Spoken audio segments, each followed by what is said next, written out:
Welcome back to the channel. In today's video, I'm going to show you a drywall pro trick that's going to help you repair any size hole in the wall. This is a doorknob hole that's been repaired several times and kind of soft. So what I did, this is a pro trick right here, is I cut a little bit bigger piece of drywall than the hole in the soft spot, and I'm going to trace around it to get a perfect cut.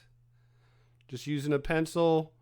Probably went about 2 inches bigger than the actual soft spot from the repaired drywall from that doorknob. So once you get it marked out, take your drywall keyhole saw and cut around the pencil mark. Try and keep it close, but it doesn't have to be perfect.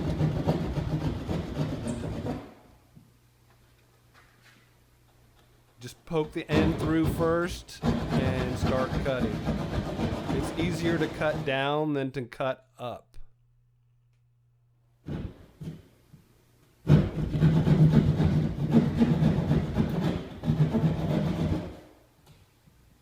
One last cut here, and we'll have a perfect square just like the small piece of drywall I cut. Get that out of the way. Get the dust out, kind of square it off a little bit. Next, I'm going to take a furring strip and cut it about, the hole's probably 4 inches, so I'm going to cut it about 8 inches. Next, another pro trick, you put a drywall screw right in the center of the furring strip. That gives you something to hold on to while you're putting the screws through the drywall into the furring strip. This is a super strong way to repair drywall. It also works on larger holes as well. So you just put a screw on each side. Don't go too far in the drywall, just enough to sink the screw past and in the paper. Then you want to remove the center screw. Now you can see I put an arrow on the little piece of drywall so I know exactly how I traced it. Then you just want to attach it using 1 1/4 inch screws. Make sure there's no paper sticking up. Take your fiberglass mesh tape. Just cut it right at the seam basically and go around the perimeter on each joint. Now you're going to want to use a quick setting joint compound that comes in a powder form whenever you use a fiberglass mesh tape. You also want to push in the tape on the joint so it's actually going inside that little joint. Okay, I've got the 20-minute easy sand joint compound already mixed up. What I like to do is just place the mud or joint compound on one side of the knife. That way you're not putting too much on at one time. Placement of the mud on your knife really helps to keep you from piling up a bunch of joint compound and minimizes any sanding you're going to have to do. So once you have the mud up, you just want to kind of smooth it out. Lift up on one edge of the drywall knife or the other. I'm using a stainless steel 6-inch taping knife for the first coat.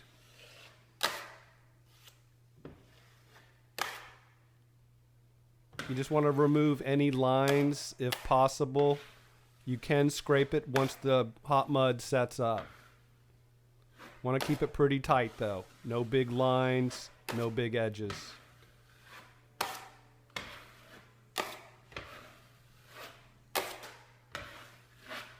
All right, there's the first coat, pretty smooth. Again, that's a 20-minute quick setting joint compound I used over the fiberglass mesh tape. All right, it's been about 30 minutes and the 20-minute mud is dry enough for me to go ahead and scrape any high edges or humps. There really isn't much, but you just want to go over it and knock anything down that's sticking up. I like to feel, you can always feel stuff in the repaired mud. That helps a lot. So I'm going to use the all-purpose joint compound and my 12-inch taping knife to do the second coat. Again, you just want to load your knife on one side or the other to minimize piling up the joint compound.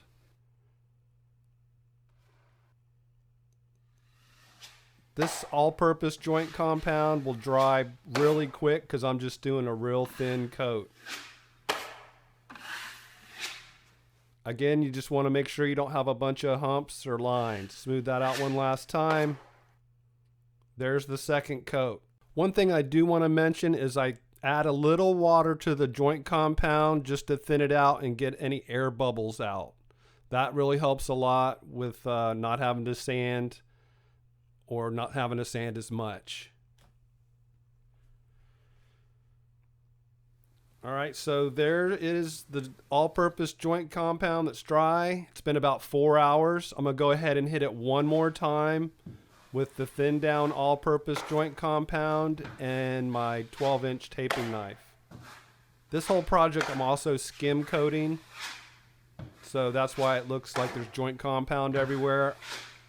I've got some tricks for skim coating. I'll leave a link in the YouTube card above to a playlist where I show you how to skim coat walls. So there's the last coat.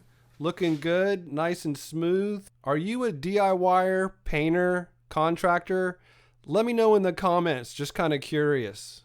All right, let me get a little closer up so you can see. Nice and smooth, barely minimal sanding, if at all. I did some soundproofing on this project as well. I'll leave a link to some of my videos on soundproofing in the YouTube card above now.